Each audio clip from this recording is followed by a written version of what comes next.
Guys welcome back. তো আজি আৰু এটা মজাৰ টিপস আপোনালোকে যদি বস্তুটো বুজি পায় ভেৰি ফিলিং ভেৰি হ্যাপি জীৱনতো হয়তো এনেকুৱা টিপস বিলাক আপোনালোকে পোৱা নাই। গতিকে মোৰ আজিৰ ৰুলটো হ'ল কি টিপসটো আছে কি যে কোনো শব্দত বা শব্দৰ শেষত যদি জি এন একেলগে থাকে তেনেহলে সেই জিৰ উচ্চাৰণটো নহয়, অৰ্থাৎ জিটো সাইলেন্ট অৱস্থাত থাকে। যেনেকুৱাকে এক্সাম্পল হিচাপে আপোনালোকে চাব পাৰে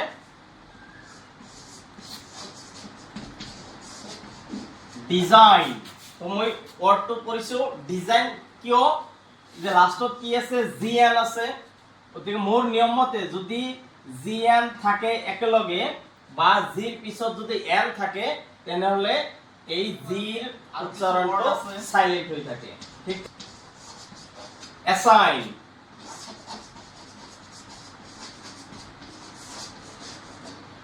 ক্যাম্পেইন, সাইন। তো আৰু এনেকুৱা ধৰণৰ শব্দ আছে লাষ্টত জি এন থাকা। গতিকে নিয়মটো মই আকৌ ৰিপিট কৰি দিছো, কোনো ওয়াৰ্ডত লাষ্টত যদি জি এন থাকে অৰ্থাৎ জিৰ পিছত যদি এন থাকে তেনেহলে জিৰ উচ্চাৰণটো সাইলেন্ট হৈ থাকিব। Thank U.